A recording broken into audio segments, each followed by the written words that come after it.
तो आज हम आयुर्वेद की दो बहुत ही कह सकते हैं पावरफुल जड़ी बूटियों की बात करने वाले हैं। सप्तला और शंखिनी। जी हाँ, सप्तला और शंखिनी। और हमारे जो स्रोत हैं चरक संहिता के कल्प स्थान में, उसमें इनके ऊपर पूरा एक अध्याय दिया गया है। पर यह सिर्फ एक जड़ी बूटियों की लिस्ट नहीं है। बिल्कुल नहीं। असल में ये दोनों दवाइयां एक दोधारी तलवार की तरह हैं। बिल्कुल सही कहा आपने। देखिए, ये अध्याय सिर्फ ये नहीं बताता कि इन जड़ी बूटियों में क्या शक्ति है, बल्कि ये उस रहस्य को खोलता है जो ये तय करता है कि एक ही दवा किसी के लिए अमृत और किसी और के लिए विष। हाँ, विष कैसे बन सकती है। ये इस सवाल का जवाब है कि एक वैद्य का विवेक एक पोटेंट मेडिसिन को उपचार में कैसे बदलता है, उपद्रव में नहीं। ये जड़ी बूटी के बारे में कम और वैद्य की कला के बारे में ज्यादा है। तो चलिए इसी कला को समझने की कोशिश करते हैं इस गहरी चर्चा में। अध्याय की शुरुआत हमेशा की तरह एक मंगलाचरण से होती है। जी। अथातः सप्तला शंखिनी कल्पम व्याख्यास्यामः इतिहास महाभगवान आत्रेयः। जिसका सीधा सा मतलब है कि अब हम सप्तला और शंखिनी के प्रयोगों और योगों की व्याख्या करेंगे, जैसा भगवान आत्रेय ने कहा था। ये एक तरह से विषय की गंभीरता को स्थापित कर देता है। जी। और इसके ठीक बाद आचार्य हमें इन जड़ी बूटियों के अलग अलग नामों से मिलवाते हैं। श्लोक कहता है, सप्तला चर्मसाहुआ च बहुफेन रसा चसा शंखिनी तिक्तला चैव यवतिक्ता क्षिपीडकः। ये नाम सुनने में तो बड़े काव्यात्मक लगते हैं, पर क्या इनका कोई प्रैक्टिकल मतलब भी है या ये बस पर्यायवाची हैं? देखिए, आयुर्वेद में नाम कभी बस पर्यायवाची नहीं होते। वो उस जड़ी बूटी के चरित्र का परिचय देते हैं, उसकी पर्सनालिटी बताते हैं। अच्छा, जैसे सप्तला का एक नाम है बहुफेन रस। इसका मतलब क्या हुआ? जिसके रस में बहुत फेन यानी झाग हो। ये उसके लेटेक्स की एक फिजिकल प्रॉपर्टी बता रहा है। अरे वाह। और शंखिनी के लिए तिक्तला। तितला का मतलब है जो स्वाद में तिक्त यानी कड़वी हो। और आयुर्वेद का एक मूल सिद्धांत है कि तिक्त रस वाली चीजें अक्सर पित्त को शांत करती हैं और शरीर से चीजों को बाहर निकालने में, मतलब विरेचन में मदद करती हैं। तो नाम सुनते ही वैद्य को उसके संभावित गुण का एक अंदाजा लग जाता है। बिल्कुल, ये प्रकृति के दिए हुए संकेत हैं, क्लूज हैं। यानी नाम ही उसकी पहचान और काम दोनों बता रहे हैं। तो फिर इनका इस्तेमाल किन बीमारियों में होता है? शास्त्र कहता है, ते गुल्मग्रह हृदरोग कुष्ठ शोफो उदारादिषु योज्य श्लेष्माधिकेषु तु। यहाँ कुछ काफी गंभीर रोगों की सूची है, जैसे गुल्म, जिसे हम पेट की गांठ या ट्यूमर जैसा कुछ समझ सकते हैं। हाँ, कह सकते हैं। फिर है गर्विष, यानी वो धीमा जहर जो शरीर में धीरे धीरे जमा होता है। हृदरोग, कुष्ठ यानी स्किन डिजीजेस, शोथ मतलब सूजन, और उदर रोग यानी पेट की बीमारियां। ये तो काफी बड़ी रेंज है बीमारियों की, लेकिन इस श्लोक का सबसे जरूरी हिस्सा तो शायद आखिरी हिस्सा है। कौन सा? योज्य श्लेष्माधिकेषु तु। आपने बिल्कुल सही नस पकड़ी है। यही इस पूरे अध्याय की चाबी है। आचार्य कह रहे हैं कि इन शक्तिशाली औषधियों का प्रयोग तभी करना है जब शरीर में श्लेष्म यानी कफ दोष बहुत ज्यादा बढ़ा हुआ हो। ऐसा क्यों? अगर ये दवाइयां इतनी प्रभावी हैं तो सिर्फ कफ की स्थिति में ही क्यों? क्योंकि इनके गुण बहुत विशेष हैं। ये तीक्ष्ण है। तीक्ष्ण मतलब? Sharp, penetrative. हाँ, तेज और पेनिट्रेटिव। और रूक्ष है, यानी ड्राई या खुश्क। अब आप सोचिए, कफ का स्वभाव क्या होता है? भारी, चिपचिपा, स्थिर। बिल्कुल। तो इन गुणों को काटने के लिए आपको तीक्ष्ण और रूक्ष शक्ति ही चाहिए। ये दवाइयां जाकर उस जमे हुए कफ को खुरचकर, सुखाकर शरीर से बाहर निकाल देती हैं। लेकिन एक मिनट, अगर किसी ऐसे व्यक्ति को ये दे दी जाए जिसके शरीर में पहले से ही खुश्की हो, यानी वात बढ़ा हुआ हो, तब तो ये बहुत नुकसानदायक हो सकती है। हाँ, और यही वैद्य का विवेक है। अगर गलत व्यक्ति को दे दी तो यही गुण जो कफ को काट रहे थे, वो शरीर की धातुओं को नुकसान पहुंचाने लगेंगे।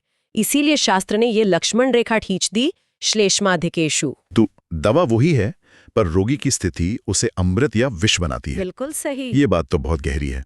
अच्छा, अब दवा बनाने से पहले उसे इकट्ठा करने का भी कोई खास तरीका होगा? अगले श्लोक में इसी का जिक्र है। नातिशुष्कम फलम ग्राह्यम शंखिन्या। क्योंकि औषधि की शक्ति, जिसे आयुर्वेद में वीर्य कहते हैं, वो उसकी अवस्था पर निर्भर करती है। पूरी तरह सूख जाने पर कई बार जड़ी बूटियों के औषधीय गुण या तो बदल जाते हैं या कम हो जाते हैं। अच्छा।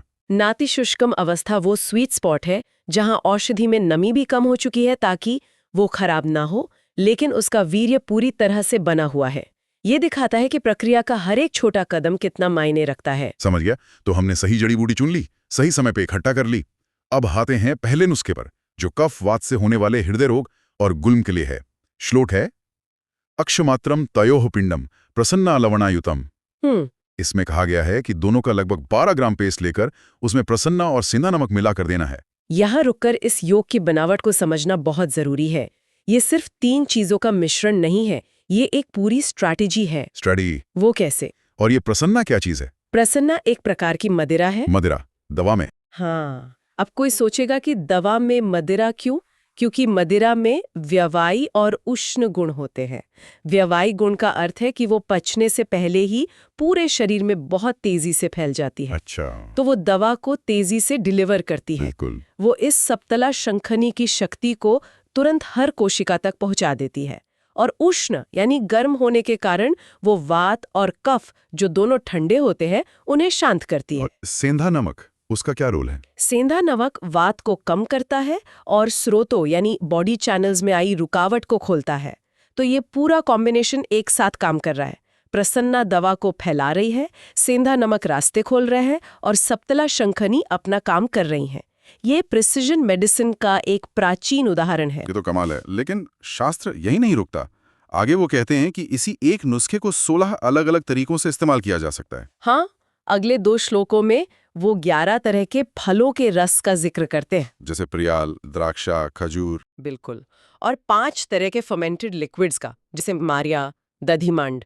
वो कहते हैं कि मूल दवा वही रखो, बस उसका अनुपान यानी वेहिकल बदल दो। 1 मिनट, 16 अलग-अलग विकल्प एक ही दवा के लिए?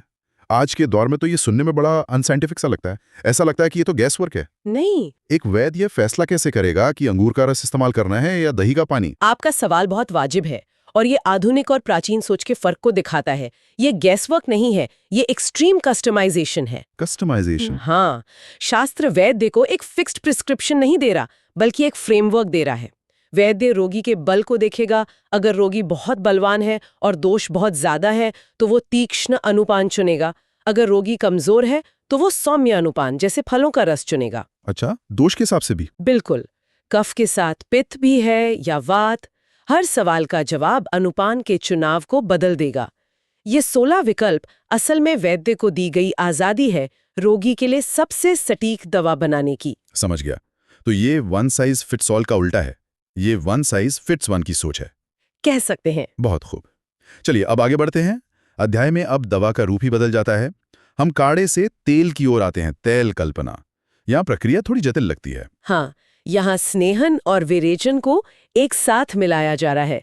स्नेहन यानी ऑयलेशन और विरेचन यानी पर्गेशन। तो श्लोक कहता है कि पहले विदारीगंध आदि गण की औषधियों से दूध सिद्ध करो, फिर उस दूध में तिल का तेल पकाओ, और फिर इस तेल में सप्तला शंखिनी का पेस्ट और कुछ और दवाइयां डालकर तेल को अंतिम रूप से सिद्ध करो। ये तो बहुत लंबी प्रक्रिया है। इसका उद्देश्य क्या है? हमने अभी बात की कि सप्तला और शंखिनी रूक्ष यानी ड्राई हैं, तेल तो चिकना होता है। ये तो एक तरह का विरोधाभास नहीं है? ये विरोधाभास नहीं है, यही समाधान है। आपके पहले वाले सवाल का जवाब यहाँ छिपा है। क्या हो अगर मरीज को खांस तो है लेकिन उसकी प्रकृति रुक्ष है या उसमें वात भी बढ़ा हुआ है। ऐसे में अगर आप उसे सीधी तीक्ष्ण रुक्ष औषधि देंगे तो विरेचन तो होगा पर शरीर में भयंकर दर्द और ऐंठन भी होगी। अच्छा। तो तेल यहाँ एक बफर या कुशन का काम कर रहा है। बिल्कुल। तेल अपनी चिकनाई से उन जड़ी बूटियों की रुक्षता को संतुलित कर देता है। वो विरेचन को सौम्य और सुरक्षित बनाता है ताकि दोष तो बाहर निकल जाए पर शरीर को कोई नुकसान ना हो। और फिर शास्त्र कहता है कि आप तेल ही नहीं, अतिसी, सरसों, एरंड जैसे दूसरे तेल भी इस्तेमाल कर सकते हैं। हाँ, फिर से रोगी की जरूरत के हिसाब से। तो अगर तेल वात और रुक्षता को संभालता है तो फिर घी पर आधारित योगों यानी घृत कल्पना की क्या जरूरत पड़ी? बहुत अच्छा सवाल है। तेल और घी दोनों स्नेह हैं पर दोनों का चरित्र अलग है।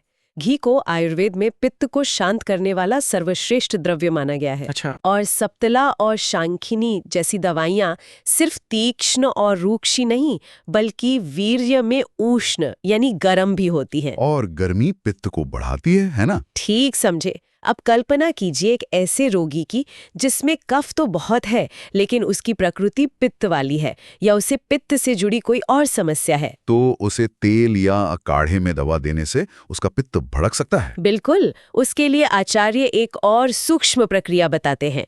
पहले सप्तला शांखिनी से दूध सिद्ध करो, उस दूध से घी निकालो और फिर उस विशेष घी को दोबारा इन्हीं जड़ी बूटियों के साथ पकाओ। यानी घी की शीतलता और पित्त शामक गुण औषधि की गर्मी को न्यूट्रलाइज कर देते हैं। संतुलित कर देते हैं। इससे दवा अपना विरेचन का काम भी कर देती है और पित्त को भी नहीं बढ़ाती। ये दिखाता है कि एक कुशल वैद्य सिर्फ रोग और दवा के बारे में नहीं सोचता, वो रोगी की पूरी प्रकृति के बारे में सोचता है। हाँ, और इस सिद्धांत को पक्का करने के लिए आचार्य दंती द्रवंती जैसी 5 और औषधियों के जोड़े बताते हैं जिनका इसी तरह घी बनाया जा सकता है।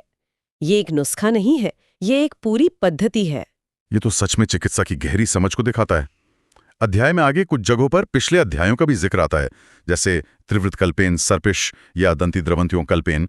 ऐसा क्यों है? ये संहिता की बनावट की एक बहुत बड़ी खूबी है। कोई भी अध्याय एक द्वीप की तरह अकेला नहीं है। आचार्य लगातार पाठक को याद दिलाते हैं कि जो सिद्धांत तुमने त्रिवृत वाले अध्याय में सीखा था उसे यहाँ भी लागू करो। अच्छा, जो विधि दंती द्रवंती के लिए बताई थी उसे यहाँ भी इस्तेमाल कर सकते हो। एक तरह से ये किताब के अंदर ही हाइपरलिंक्स की तरह है। आप बिल्कुल कह सकते हैं। ये पाठक को पूरी संहिता को एक समग्र रूप में देखने के लिए प्रेरित करता है।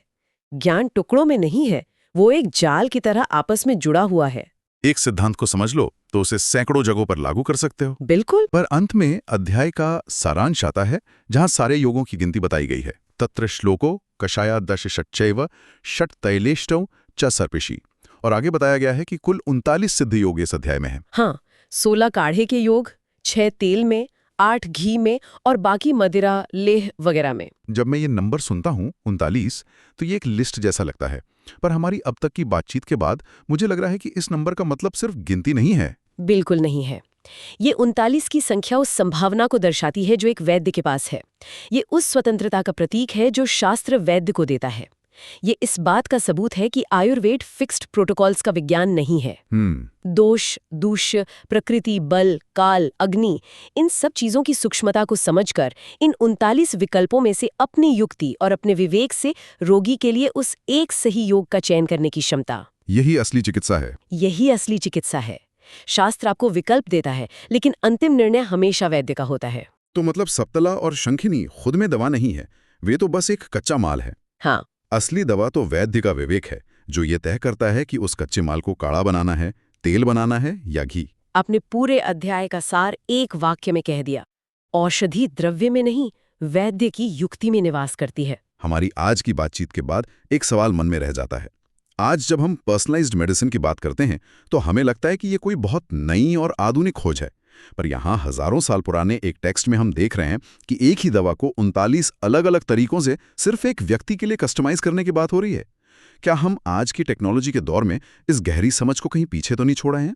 इस पर सोचना जरूरी है।